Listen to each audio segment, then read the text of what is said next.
Amen. Ça veut dire que nous sommes d'accord. Ça veut dire qu'il en soit ainsi. Voilà, que le Seigneur soit béni. J'aime toujours passer ces moments avec la famille de Dieu, de ces temps de louange et d'adoration. Et on sent, enfin je sais pas pour vous, mais je sais qu'en élevant nos voix de cette manière, eh bien on réjouit le cœur de celui qu'on honore, hein, de notre Père qui est dans le ciel. Alléluia. Voilà, je voudrais ouvrir avec vous la parole. On va réfléchir. Alors c'est toujours dans la continuité de notre thématique un peu sur l'année, sur notre service pour Dieu. On va regarder aujourd'hui plutôt les dimensions des dispositions du cœur nécessaires pour le service. On va regarder diverses paraboles, plutôt les petites paraboles sur le service.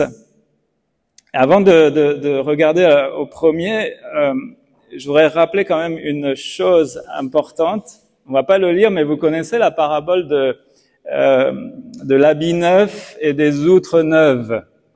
Vous savez, cette parabole, cette image où Jésus dit qu'on ne met pas une pièce, on rapièce pas un vieux vêtement avec une pièce d'étoffe neuve, et puis on ne fait pas du vin nouveau dans des vieilles outres. Je vais pas relire cette parabole, mais juste comprendre, réaliser avant de réfléchir sur notre service, sur comment est-ce que je peux servir Dieu avec efficacité. On doit toujours se souvenir que il y a la nécessité, il y a même l'obligation de la nouvelle naissance. Il y a l'obligation d'être passé par cette régénération comme base indispensable pour le service. Je ne peux pas prétendre servir Dieu si avant je ne suis pas passé par une réelle repentance, conversion, nouvelle naissance. Certains parfois essayent de faire ça.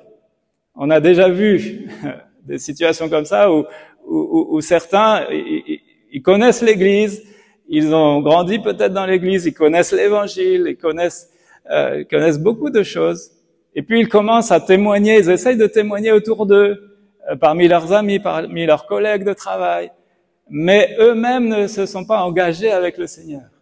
Eux-mêmes ne se sont pas entièrement donnés, entièrement abandonnés, entièrement consacrés au Seigneur. Et c'est là où le bas blesse. Il y a comme un défaut. Il y a comme je cherche le mot, une contradiction. Voilà, j'avais le mot contrariété dans la tête, je disais c'est pas ça. Il y a comme une contradiction. Voilà, donc souvenons-nous qu'avant tout la base de notre service, c'est parce que Dieu a fait avant tout une œuvre en nous, une œuvre où par le Saint-Esprit il a su nous convaincre en ce qui concerne notre misère, notre péché. Et ayant été convaincu de notre état de péché, eh bien, on s'est tourné vers Dieu pour obtenir sa grâce et son pardon. Et dans sa grâce, il accorde ce pardon. Il ne se lasse pas de pardonner notre Dieu. Et quand on donne notre cœur au Seigneur, quand on lui ouvre tout grand notre cœur pour que, eh bien, il y fasse sa demeure, il vienne y habiter, eh bien, Dieu nous fait la grâce d'un miracle. En fait, c'est un véritable miracle qu'il opère. C'est ce que la Bible appelle la nouvelle naissance. Il vient habiter dans nos cœurs par son esprit. Il crée en nous un esprit nouveau et il nous donne un cœur nouveau. Et ça, c'est vraiment le miracle de la nouvelle naissance. Et donc, ça, c'est la base de notre service.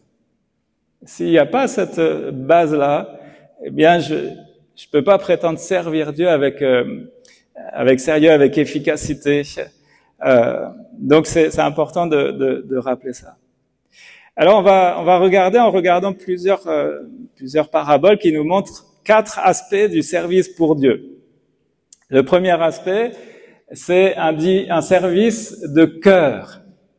Un service de cœur. Si je veux servir Dieu d'une manière qui l'honore, c'est évidemment un service de cœur. Et sous-entendu, l'obéissance, la soumission. Alors on va lire dans l'Évangile selon Matthieu, chapitre 21, au verset 28, Matthieu 21, verset 28, il y a une question qui est posée par Jésus. Que vous en semble? Que vous en semble? Un homme avait 2 fils. Et s'adressant au premier, il dit, mon enfant, va travailler aujourd'hui dans ma vigne. Il répondit, je ne veux pas. Ensuite, il se repentit et il alla. S'adressant à l'autre, donc au 2e fils, il dit la même chose. Et ce fils répondit, je veux bien, Seigneur. Mais il n'alla pas. Lui, il n'y est pas allé. Lequel des 2 a fait la volonté du Père? Et ceux à qui Jésus s'adresse répondent, eh bien, c'est évidemment le premier. Et Jésus leur dit, je vous le dis en vérité, les publicains et les prostituées vous devanceront dans le royaume de Dieu. Amen. Et cette dernière parole ne va pas manquer évidemment de faire réagir et grincer des dents les religieux de l'époque, ceux qui écoutaient Jésus. Alors, il y a ici un appel de Dieu. Un service de cœur doit correspondre aussi à un appel de Dieu. Et ici, dans cette parabole-là, qui est-ce que Dieu appelle? Eh bien, ceux qu'il appelle, ce sont, évidemment, il appelle les pécheurs à la repentance. Ça, c'est la base. Il appelle tout pécheur à la repentance. Il appelle tout pécheur à saisir sa grâce et son salut. Mais il appelle tous les pécheurs que nous sommes, après nous être tournés vers lui pour obtenir grâce, pardon, réconciliation, il nous invite à travailler dans sa vigne. Et donc, ceux qu'il appelle, ce sont ses fils. D'où la nécessité, comme j'ai dit en introduction, d'être d'abord nés de nouveau, d'être devenus d'abord ses enfants. Parce que si nous ne sommes pas devenus ses enfants, eh bien, on ne peut pas prétendre servir dans sa vigne, selon l'image de cette parabole. Donc, le but, l'appel de Dieu, c'est pas seulement un appel des pécheurs à la repentance, mais c'est aussi un appel à travailler dans sa vigne. Et ça veut dire quoi? Ben, ça veut dire aussi dans le but de récolter et de porter du fruit dans nos vies. Il y a des choses que Dieu veut qu'on récolte et il y a des domaines dans lesquels Dieu veut qu'on porte du fruit. Il y a plein de domaines qu'on pourrait citer, mais avant tout, c'est le fruit des âmes, c'est être un témoin efficace et pour pouvoir multiplier, semer la parole de Dieu afin qu'elle puisse germer dans les cœurs. Donc, il y a un appel de Dieu et on remarque que ce sont ses fils qu'il appelle. Et il les appelle à quoi? Il y a en fait le dire et le faire. Je sais pas si tu veux mettre après. Moi, j'ai travaillé, j'ai fait un diaporama. Il y a le dire et le faire. Il y a le dire et puis il y a l'action. Et en fait, l'un des 2 fils, qu'est-ce qu'il fait? Lui, il dit non au début. Il dit non, je ne veux pas. Et qu'est-ce que va être son action? C'est qu'il se repent et finalement il va. D'accord? Et là, Jésus explique dans sa parabole que ces gens-là, eh bien, ce sont en fait les publicains, les prostituées, ce qu'on appelait les gens de mauvaise vie à l'époque, soit les collaborateurs des Romains qui prélevaient l'impôt, donc ça c'est les publicains, qui prélevaient l'impôt pour les Juifs, sur le peuple juif pour les Romains, à la solde des Romains, ou alors les prostituées qui avaient une vie,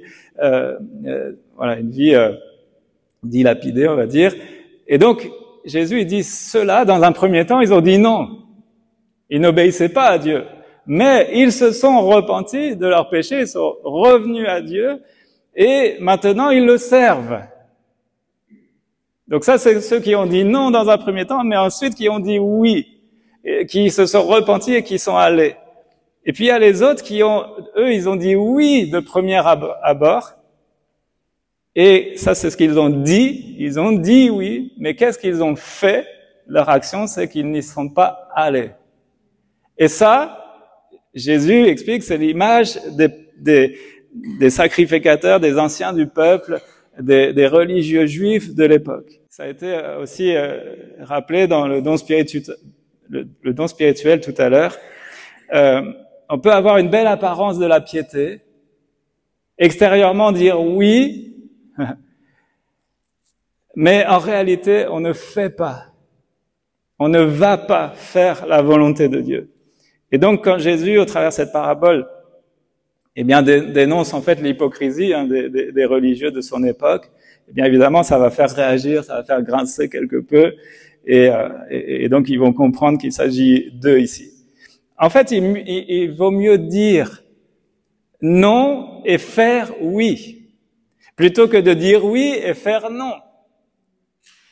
Dieu préfère la franchise que l'hypocrisie. Ok? Mais en fait, il y a encore mieux. Il y a encore mieux. C'est répondre oui et faire oui. Bon, je peux vous confesser mon péché. Moi, j'ai un peu tendance à dire non et à faire oui. Dans la période de l'adolescence, c'était un peu un système que j'ai, un fonctionnement que j'ai acquis en disant non, quand mon père me demandait de l'aider pour ceci, cela, pour le jardin, c'était non systématique. Et puis je finissais par le faire malgré tout. Donc, vous voyez, on développe parfois des mécanismes. Le problème, c'est que si ces mécanismes perdurent et puis qu'ensuite on les reproduit, voilà, il faut essayer de se corriger.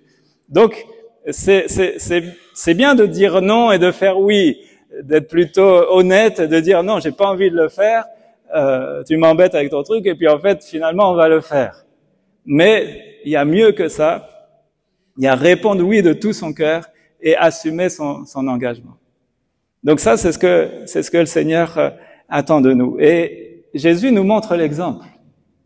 Parce que lui, il a dit oui. Il a dit oui. Christ nous donne l'exemple d'un service accompli dans une parfaite obéissance à la volonté de Dieu. Et c'est même plus fort que ça. Il n'a pas seulement dit oui. La Bible nous dit qu'il est le oui. On va le lire dans 2 Corinthiens 1, 19.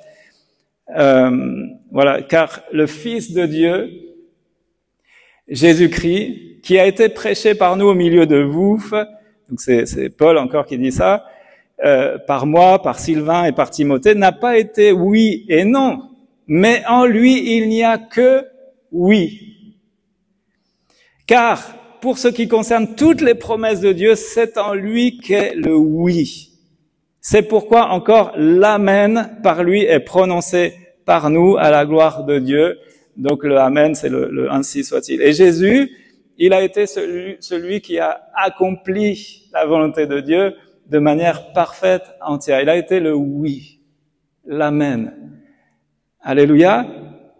Donc, dans d'autres traductions, il est dit c'est oui qui a été en lui, c'est en lui qu'est le oui. C'est pourquoi encore l'amen par lui est prononcé. Vous vous souvenez quand il y a cette image comme d'un dialogue entre le Père et le Fils, et puis le Père, il cherche quelqu'un. Qui enverrai-je? Et Jésus qui répond, me voici, envoie-moi. C'est les paroles prophétiques de l'Ancien Testament. Me voici, envoie-moi. Moi, je vais faire ta volonté. Donc, il a été le oui de départ, mais qu'est-ce qu'il a fait? Il a dit oui, mais il a fait aussi le oui. Il a été jusqu'au bout. Il a accompli parfaitement l'œuvre de Dieu. Et voyez-vous, l'obéissance que Dieu attend de nous, l'obéissance, c'est un état d'esprit avant d'être une action. Avant même d'être une action, on devrait déjà avoir cet état de cœur, cet état d'esprit de dire oui. De pas faire comme j'ai pu le faire, de dire non systématiquement. Ah non, non, ça je vais pas faire. Ah non, tu m'ennuies. Ah non, pas maintenant. Ah non, plus tard. Non, notre réaction quand Dieu nous dicte, Dieu nous conseille, Dieu nous commande quelque chose, ça devrait être le oui, tout de suite. Pourquoi? Parce qu'on devrait avoir cette foi-là, comme j'ai dit tout à l'heure, examinons-nous pour savoir si on est dans la foi. On devrait avoir cette foi-là, de savoir que la volonté de Dieu, elle est bonne, agréable et parfaite. Donc s'il nous demande quelque chose, c'est pas pour nous ennuyer, c'est pas pour notre malheur, c'est pas pour nous nuire. C'est le meilleur qui soit pour nous et pour son œuvre. Donc, dès qu'il nous dit quelque chose, on devrait avoir. Je dis pas que c'est facile, attention. Mais on devrait avoir, comme Jésus l'a fait, dire oui, Seigneur. Me voici, envoie-moi. Même, oui, ça va me coûter. Oui, j'ai conscience qu'il y aura des sacrifices, il y aura peut-être même des souffrances. Mais je te dis oui, Seigneur. Et faites attention parce qu'on l'a chanté tout à l'heure. Enfin, vous l'avez chanté normalement. Seigneur, je veux faire ta volonté. Et avant d'être une action, le oui, l'obéissance, c'est d'abord un état d'esprit. Un état d'esprit. Et c'est là que ça commence le service pour Dieu. Voyez-vous, si on a à cœur de servir Dieu, si on veut être utile et utilisé entre les mains de Dieu, d'abord il doit avoir cette obéissance de cœur, le oui qui est en nous. Donc Dieu attend de nous l'obéissance de la foi. Obéir à Dieu, c'est d'abord croire en celui qu'il a aussi envoyé. Dans Jean 6, 29, il est dit, l'œuvre de Dieu, c'est que vous croyez en celui qu'il a envoyé. Et Actes 5, 32, nous sommes témoins de ces choses, de même que le Saint-Esprit que Dieu a donné à ceux qui lui obéissent. Vous voyez, donc il est nécessaire de croire en Christ que Dieu a envoyé, que le Père a envoyé. Et puis, le Saint-Esprit, il est donné à qui? À ceux qui lui obéissent. Donc quand il y a la foi et l'obéissance, je dis toujours, c'est les deux revers d'une même médaille, l'un ne va pas sans l'autre. Quand il y a la foi et l'obéissance, bien Dieu pose sa main, met son approbation, et c'est là qu'il envoie le Saint-Esprit à ceux qui lui obéissent. Ensuite, les actes concrets d'obéissance viennent démontrer que notre foi est vivante. Faute de s'être souvenu de cela, vous vous souvenez de Saül? Eh bien, Saül, lui, il a été disqualifié. Donc, c'est pas à prendre à la légère quand même. Dans 1 Samuel 15, verset 22, il est posé cette question par le prophète Samuel. L'Éternel trouve-t-il du plaisir dans les holocaustes et les sacrifices comme dans l'obéissance à la voix de l'Éternel? Voici, l'obéissance vaut mieux que les sacrifices et l'observation de sa parole vaut mieux que la graisse des béliers. Donc là, il est parlé des sacrifices de l'Ancien Testament, sous l'Ancienne Alliance, des sacrifices d'animaux au temple. Mais nous aussi, ce principe-là, il est toujours valable aujourd'hui. On peut apporter à Dieu toutes sortes de sacrifices. Ce matin, peut-être, on a offert ce sacrifice de louange. Certains ont ouvert la bouche. Et c'est bien, c'est bien d'offrir ce sacrifice. Peut-être vous avez apporté ce matin quelques dons en argent, c'est un sacrifice. Merci Seigneur qu'on peut participer à ton œuvre. Mais si on offre ce sacrifice-là, sans l'obéissance, que le reste de la semaine, excusez-moi l'expression, mais on n'en a rien à faire de ce que Dieu nous demande. On lit pas sa parole, on n'est pas à l'écoute de sa volonté. Eh bien, nos sacrifices, là, qu'on a apportés, ils n'ont pas grande valeur. Comprenez? Donc, les actes concrets d'obéissance viennent démontrer que notre foi est vivante. Et donc, il y a aussi un Samuel, il y a la suite au verset 23. Regardez comment est soulignée la gravité des choses. Car la désobéissance est aussi coupable que la divination. Et la résistance ne l'est pas moins que l'idolâtrie et les théraphim. Puisque tu as rejeté la parole de l'Éternel, il te rejette aussi comme roi. Donc ce sont ces paroles terribles qui ont été adressées à Saül, alors qu'il a désobéi, il a outrepassé ce que Dieu lui avait demandé de faire. Vous voyez la gravité? Nous, parfois, on fait facilement des échelles de péché. Hein. On est très fort à ça. La divination, la sorcellerie, toutes ces choses, ça doit être, je pense que ça doit être dans le top niveau de notre échelle de valeur du péché. Enfin, ceux qui font ça, c'est grave. Oh là là. En fait, Dieu nous dit, si nous on désobéit, c'est tout aussi grave en fait. Si on est dans l'obéissance, évidemment, là il est parlé d'une désobéissance, d'une rébellion, d'une révolte contre Dieu, hein, qui pousse à la désobéissance. Mais on doit être sérieux quand même. On doit être sérieux et dire, voilà Seigneur, donne-moi cette sensibilité montre-moi à l'aide du Saint-Esprit, quand je lis ta parole, montre-moi ta volonté, révèle-la-moi, que je puisse la comprendre déjà. Et puis quand tu m'auras fait connaître et comprendre, bien que je puisse ensuite obéir, te servir, faire ce que tu me demandes. Et pour ça, j'ai besoin de toute ta grâce, Seigneur, j'ai besoin de toute ton assistance, j'ai besoin de l'œuvre du Saint-Esprit en moi. Amen. Alors, un service de cœur, première chose, c'est tellement important, la dimension du cœur, c'est toujours le plus important, c'est toujours là où Dieu regarde. Et si on veut un service qui lui plaise, qui l'honore, le glorifie, lui soit utile, eh bien, c'est un service de cœur. Ensuite, je vais aller plus rapidement sur les autres points, mais un service exclusif. Et là, ça fait appel, encore une fois, à notre soumission, c'est lié à l'obéissance, la soumission, mais un service exclusif. Dans Matthieu 6, verset 24, il est dit « Nul ne peut être en même temps au service de 2 maîtres, car ou bien il détestera l'un et aimera l'autre, ou bien il sera dévoué au premier et méprisera le second. Vous ne pouvez pas servir en même temps Dieu et l'argent, ou dans certaines traductions, Dieu et Mammon. » Donc, ici, il y a 2 possibilités. Soit on sert Dieu, soit on sert Mammon.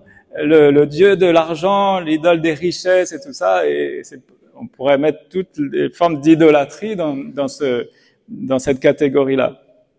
Il est dit, Jésus dit dans ce verset, soit on aimera Dieu et on haïra l'idolâtrie, Mammon, ou soit on s'attachera à Dieu et on méprisera Mammon. Vous voyez, il n'y a pas d'entre-deux, en fait. Donc, après l'obéissance de cœur vient la soumission. Et c'est un pas de plus dans l'esprit du service, la soumission. Il y a ici la notion de maître. On ne peut pas servir 2 maîtres à la fois. Et la notion de maître sous-entend évidemment la notion d'esclave, de serviteur. Mais le mot esclave est plus fort, nous, dans notre culture. Donc, ça sous-entend ça, cette soumission, où on est voué à un maître que l'on sert. Soit ça peut être un mauvais maître, ou soit ça peut être le bon maître, le merveilleux Seigneur. Donc, ça sous-entend, la notion de maître sous-entend de la part du serviteur qu'il soit exclusivement dépendant de son Seigneur et consacré à lui. Alors,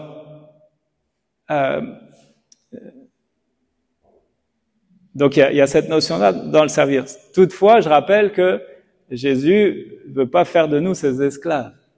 Même s'il y a cette dimension-là dans le service de soumission, d'être à l'écoute de ce que Dieu dit et de lui obéir sans marmonner, sans réagir. Donc ça, c'est la soumission. Mais Dieu ne nous voit pas comme des esclaves. Il veut pas faire de nous des esclaves. Il veut faire de nous ses amis, ses enfants d'adoption. Jésus dira à ses disciples, je vous appelle plus disciples, maintenant je vous appelle amis. Donc cette proximité.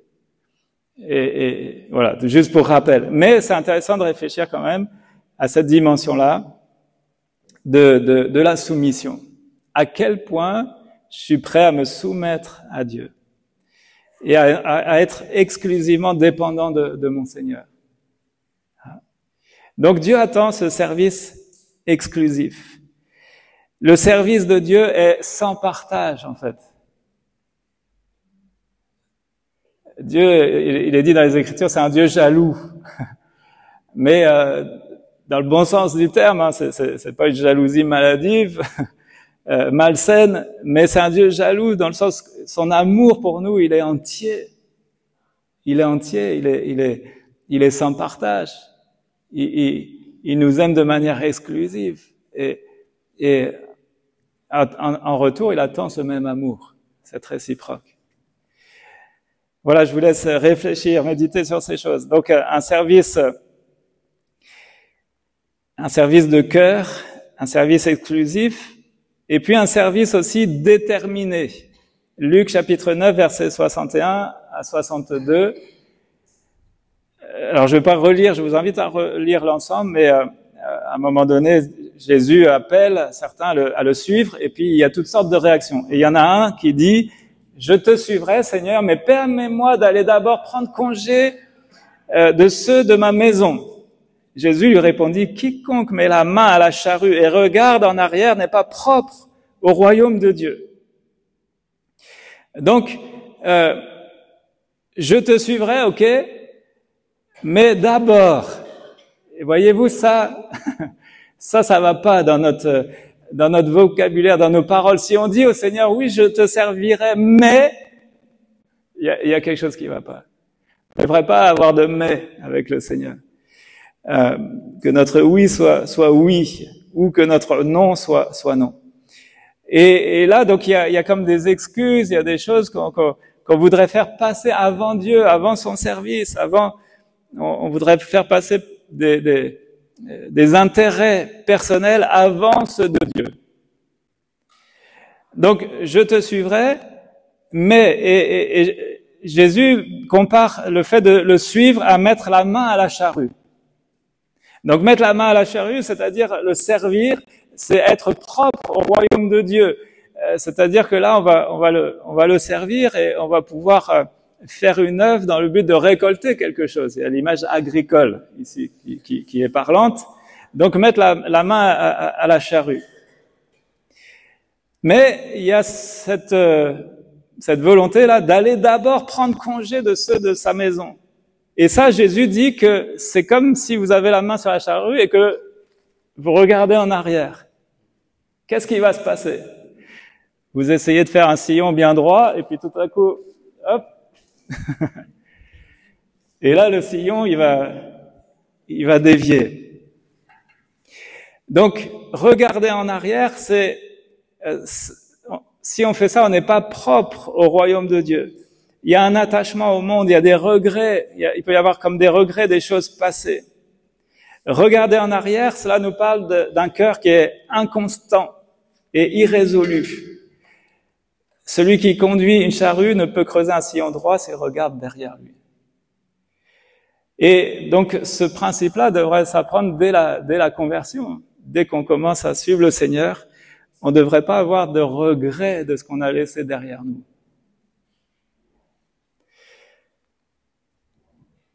Par rapport à ce qu'on doit laisser, ce qu'il faut abandonner en se repentant, il y a plein de choses qu'on doit laisser. Il y a des manières de faire, de vivre et de dire qu'on doit laisser en arrière. Je peux plus vivre, je peux plus aller en boîte de nuit, je peux plus me droguer, je peux plus m'adonner à l'alcool, je peux plus être adultère, je peux plus être voleur. Toutes ces choses-là, on les laisse derrière soi. Mais il y en a, ils veulent suivre le Seigneur, mais il y a comme des regrets, il y a comme un attachement à des choses du passé, à des comportements du passé, et parfois avec le désir d'y retourner. Ben, si on fait ça, notre service, il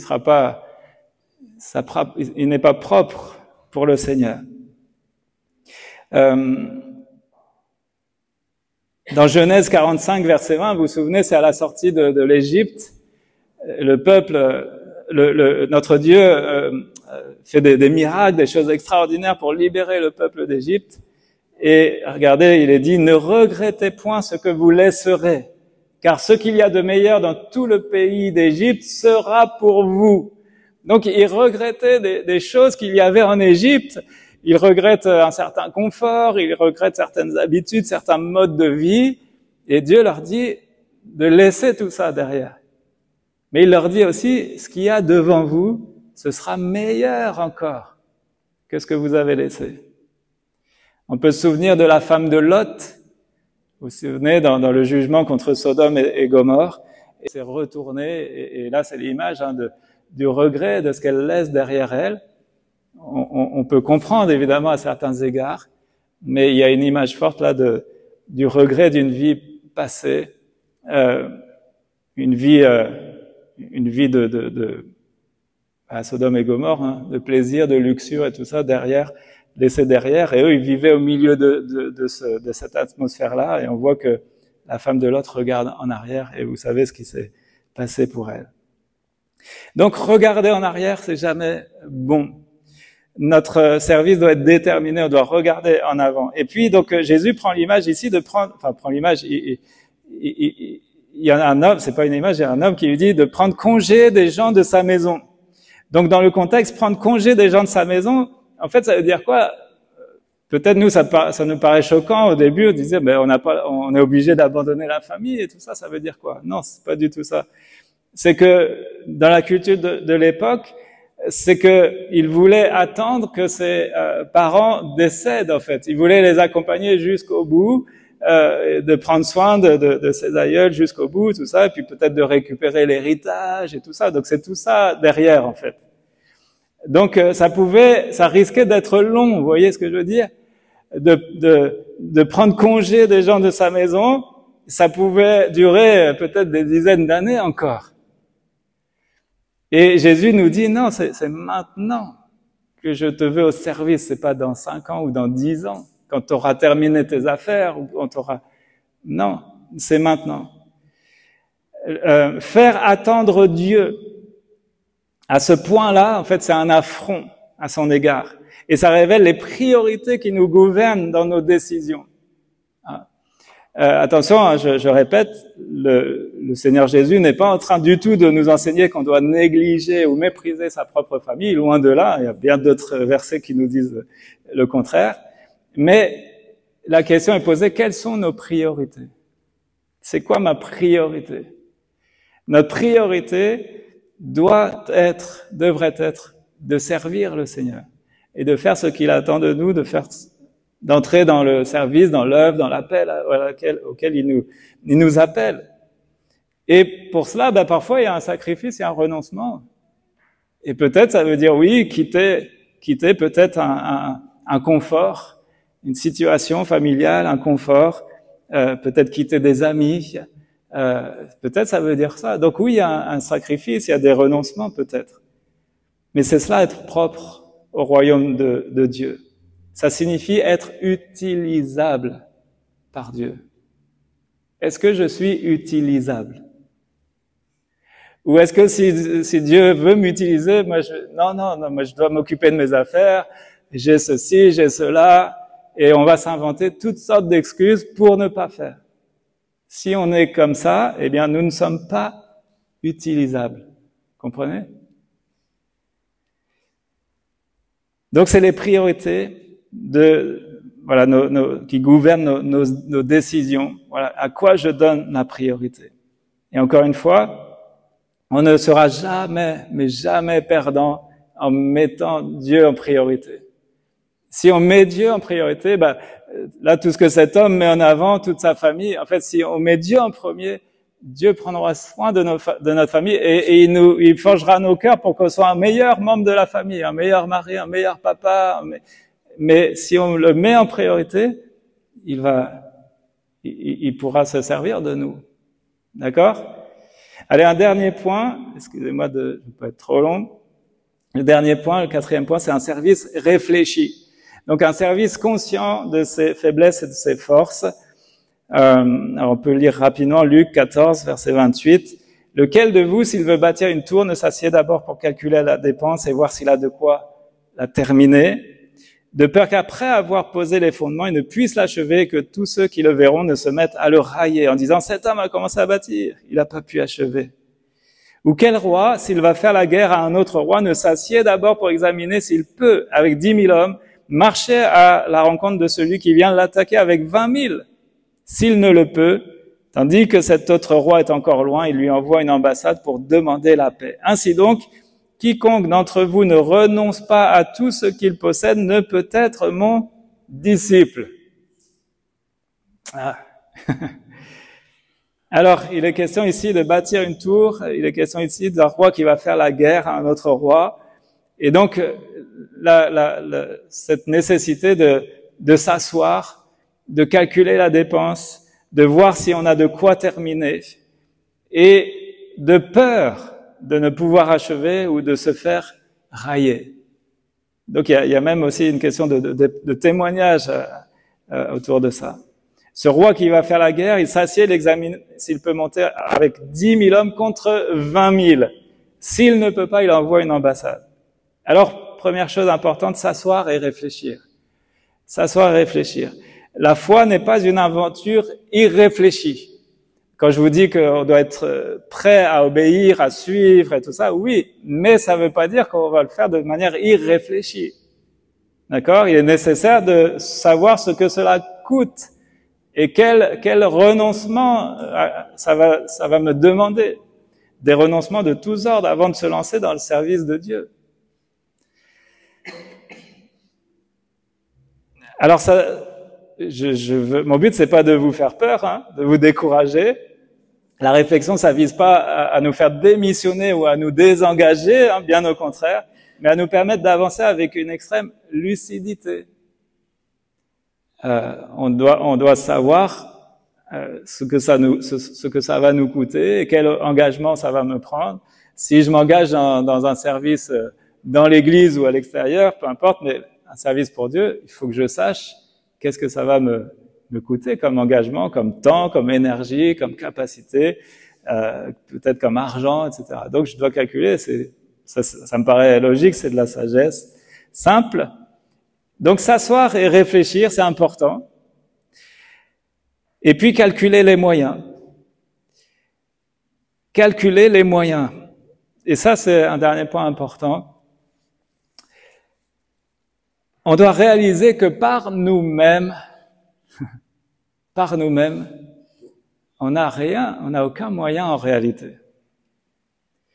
Par nous-mêmes et en nous-mêmes, il y a pas de ressources suffisantes pour finir la tour ou aller au combat. C'est impossible avec nos propres ressources humaines, notre sagesse humaine, et on a besoin de prendre conscience de cela.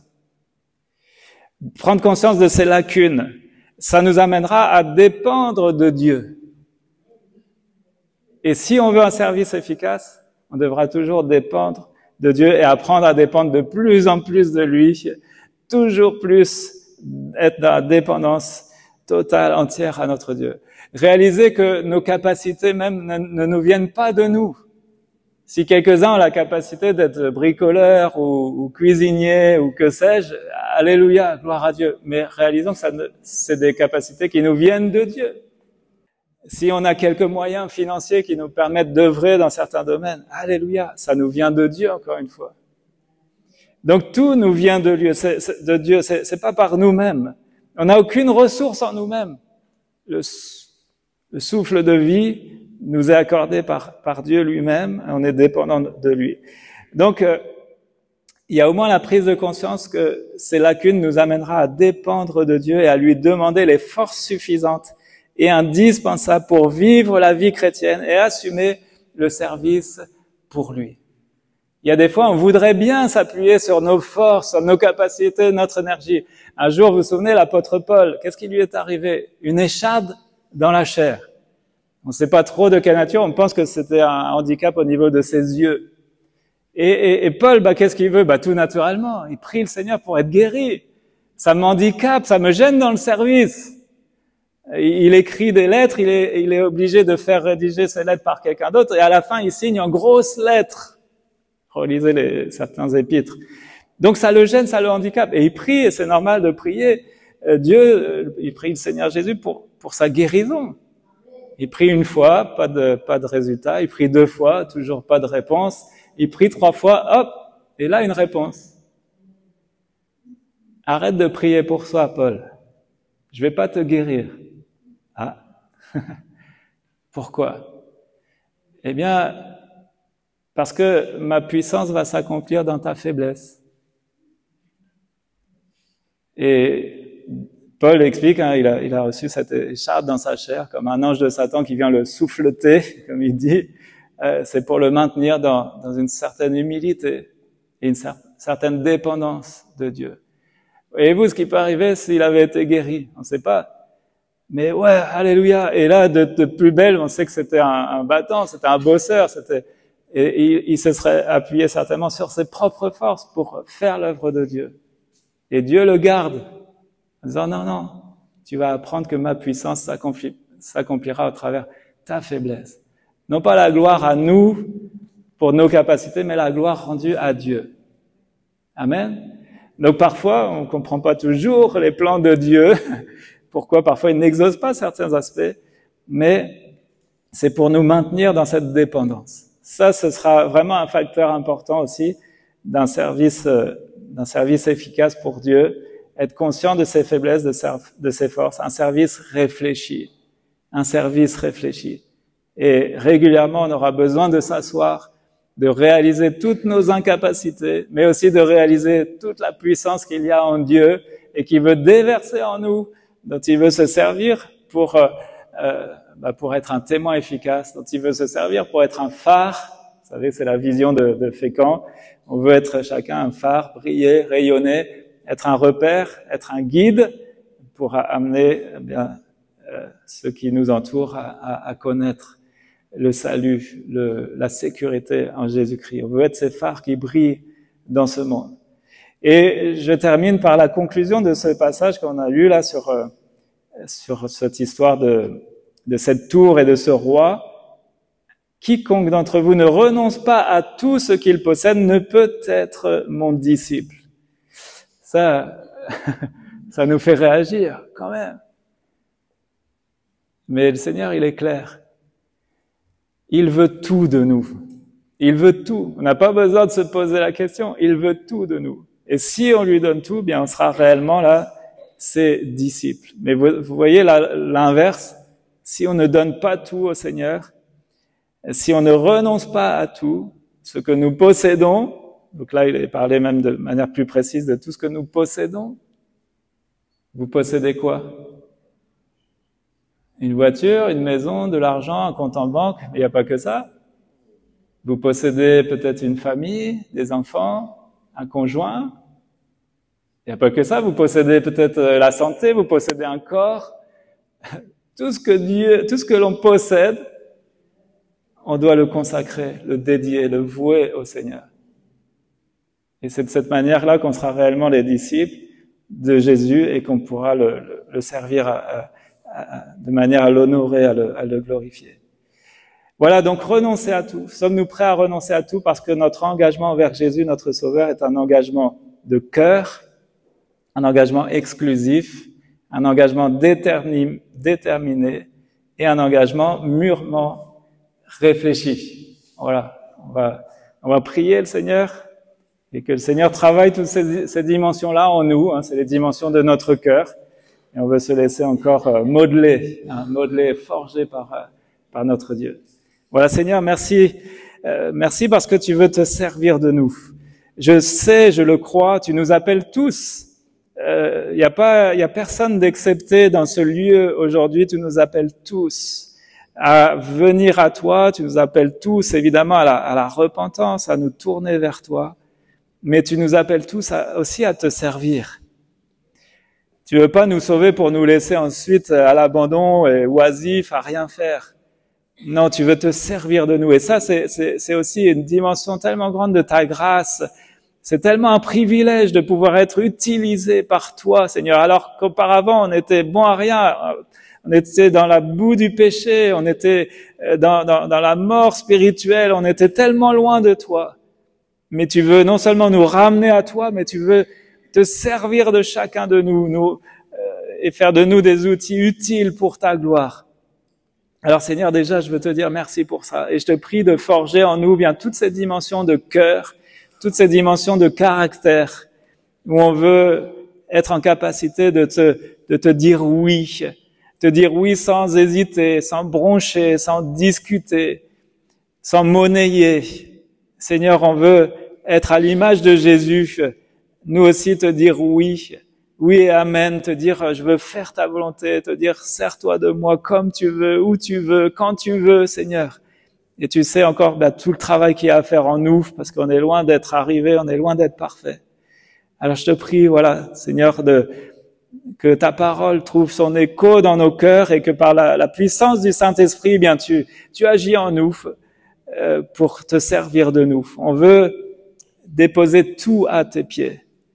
Comme on vient de le dire, tout ce que l'on possède, on veut tout te donner, tout livrer entre tes mains et te dire, voilà, Seigneur, sers-toi de tout ce que j'ai, tout ce que tu m'as donné dans ta grâce.